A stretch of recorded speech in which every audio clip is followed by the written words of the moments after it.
Quem que você determina, Guilherme Simati, que eu tô emocionado aqui? Acácio, ex-goleiro na linha para conversar conosco, Milton. Um dos caras mais corretos da história do futebol, marcou época no Vasco da Gama, onde brilhou também o meu amigo Ita Paulinho Belim, Nessa Orlando e Coronel. Ainda era um timaço do Vasco da Gama, super campeão carioca de 1958. Ô Acácio, como é que vai, rapaz? Quem gosta demais de você é o Neto, viu? Dizendo que você tem as maiores mãos da história dos goleiros do Brasil. Muito bom dia, Acácio. Bom dia, Milton. Milton, sinceramente, é um grande prazer falar contigo, cara. Você que entra na casa das pessoas, né, diariamente, e aí claro que aí eu tomo a liberdade de chamá-lo de Milton, né, por esse motivo, cara. Então, mas é um grande prazer. E você falou de uma outra pessoa aí que eu tenho um grande carinho, que é o Neto, né. É sempre também um grande prazer quando a gente ouve falar de uma pessoa que a gente tem carinho e que a gente guarda, né, sempre com muito prazer, que foi um grande adversário, né, meu no futebol, mas que a gente consegue ainda manter, após futebol, uma relação muito boa, Milton. É um grande prazer falar contigo, amigo. O prazer é todo meu. Eu sou o Milton Neves, um vendedor de passados, e você está na história do futebol brasileiro. E o Neto falava também, já falou várias vezes para mim no ar, fora do ar. Eu tinha medo do Acácio nos treinos também, porque tá louco, ele é muito grande, entendeu? Fica com a cara feia, a bola vai embora, não entra no gol dele de jeito nenhum, com aquele tamanho de mão. A mão dele parece uma mão de um gigante. É, rapaz, você marcou época, seu Acácio. Até porque Acácio não é um nome comum, entendeu? Só teve um, só teve você. E também aqui em relação ao Brasil, né, esse nome não é comum. A única coisa boa que eu sei em relação a esse nome é um vinho português, mas que não é melhor do que eu, Milton. Desculpa chamar. Que é isso, rapaz? Chamá-lo de Milton porque... Opa. Eu sou Mirtão, caipira de Muzambinho. Eu acho que eu posso tomar essa liberdade. Ô, Acácio, então é o seguinte, é uma vergonha, mas até hoje eu não coloquei você no Que Fim Levou no meu portal e nem no terceiro tempo da Band. Durante a semana, por volta de meia-noite, um pouco menos, um pouco mais, tem Que Fim Levou também, nunca coloquei você. Então, no fim da entrevista aqui, você vai passar teus contatos todos aí pro Guilherme Simati, porque eu quero uma foto sua atual, 3x4 colorida, e uma foto também lá de trás, quando você era aquele goleiraço, viu, Acácio? Não, será com o maior prazer, Milton. Pode deixar, assim que acabarmos o programa, eu passo todos esses detalhes. E para mim, essas lembranças, a gente que é um ex-atleta, essas lembranças que ficam, né? E para a gente que já passou esse momento, né, é importante ainda continuar numa situação como essa que você apresenta, poder passar um pouquinho da história, da nossa história, para quem não mais novos que não viu, né, Milton? Não tem memória esse país, entendeu? Principalmente do futebol também. Escuta, Cássio, você está falando de onde? Do Rio? Não, eu estou em Santa Catarina, Milton. O Vasco, você sabe que o Vasco, todos nós sabemos, né? Que o Vasco é muito grande, né, Milton? Aonde, em todo o Brasil e mundo, tem torcedores vascaínos. E aí, o movimento de fazer... Opa. Cada deu uma falhada. Pode falar, Cássio. Torcedores, né? Que se reúnem. Aí, já fui em Cais e que sexta-feira eu estou em Santa Catarina. Movimento de torcedores de Vasco que levam para os saindo locais, redondezas, reunidos com jogadores, para autógrafos, fotos e bacana, né? Para falar da sua história em relação ao Vasco da Gama.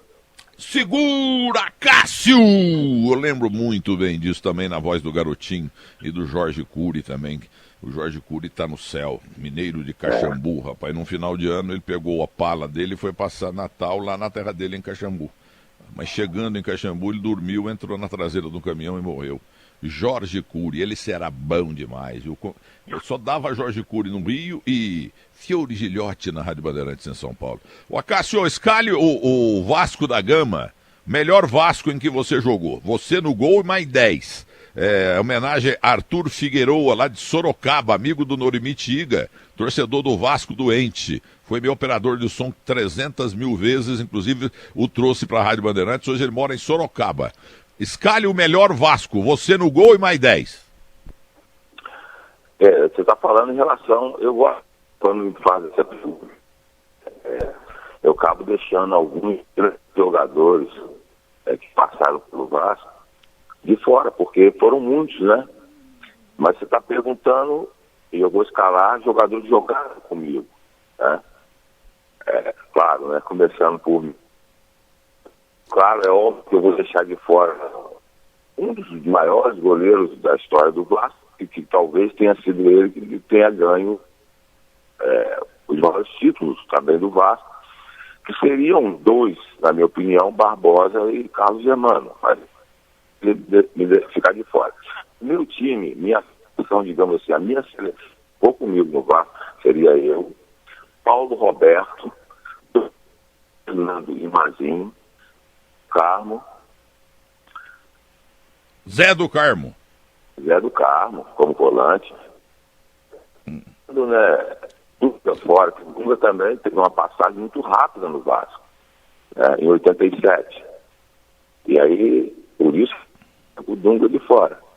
E aí o meu meio campo seria Zé do Carmo, Bismarck e Giovani. E aí o ataque... Infelizmente, eu vou deixar alguns grandes jogadores de fora, mas o meu ataque seria Tita, Roberto e Romário.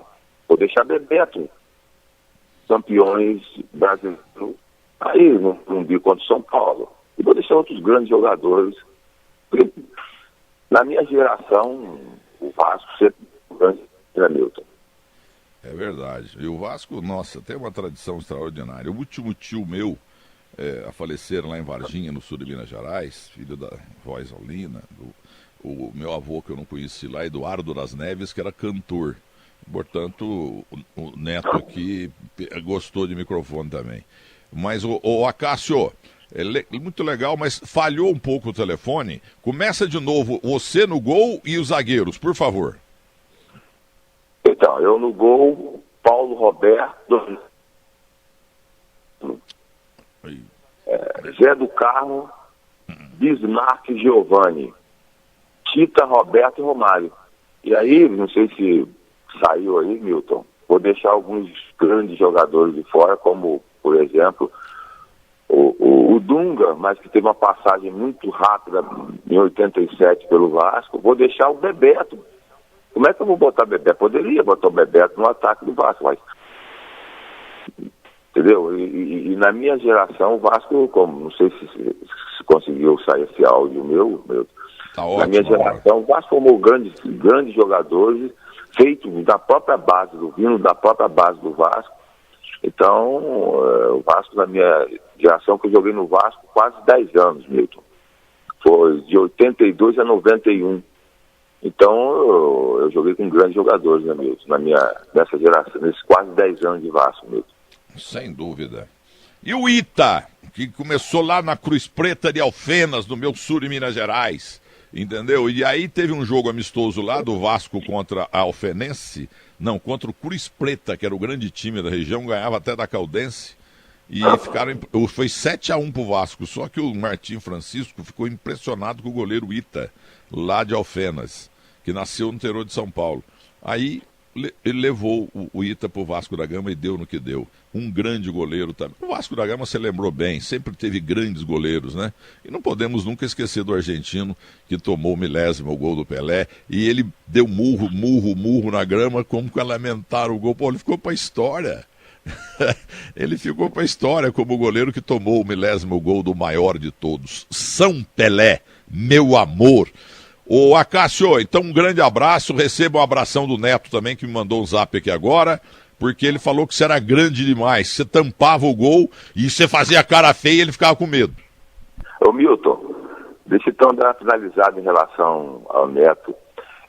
O torcedor vascaíno, em todos os lugares que eu vou e tal, claro, eles sempre lembram da final aí contra o São Paulo, que realmente a partida que eu fui foi esplêndida, Milton. E principalmente no jogo final, né?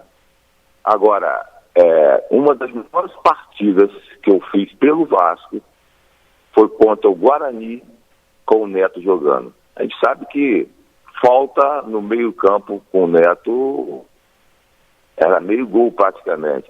E eu me lembro como fosse hoje, Vitor, acho que foi numa quarta-feira, foi uma das maiores partidas que eu fiz pelo Vasco, contra o Guarani e o Neto jogando. Falta no meio-campo, o Neto ia lá, batia lá, e eu ia lá buscar, Milton. Eu não esqueço nunca mais dessa fera. E burramente o Lazzaroni não levou a Copa de 90, eu estava lá em Roma e vendo pela televisão que o jogo foi no interior lá da Itália, e o Neto, tivemos várias faltas lá contra o goleiro argentino, só que não tinha quem batesse. Jogadores monumentais como o Miller, o Silas e o Careca, eles ficavam sarancuteando ali para ver quem que ia bater, mas não eram batedores de falta, não tinha. E o Neto se joga, ninguém me tira isso da cabeça, entendeu? Ele teria chutado uma falta na trave, outra raspando e outra rede. Faltou o Neto na Copa de 90. Contei isso pro irmão dele que faleceu, nos bastidores da sede da Bandeirantes no Morumbi. O irmão dele faleceu e ele chorou e chorou. Falou, eu nunca ouvi isso do meu irmão. Pô. Aí o pai dele, que esteve também no terceiro tempo da Band, também agradeceu. O Neto jogou muita bola. Ô Acácio, você também é um goleirão. Ninguém fica num time grande como o Vasco da Gama, entendeu? Tantos e tantos anos. Viva Florianópolis, viva Santa Catarina, um estado realmente maravilhoso. Tudo de bom, Acácio? Segura, Acácio! Obrigado, um grande abraço. Muito obrigado, hein? Muito obrigado, hein?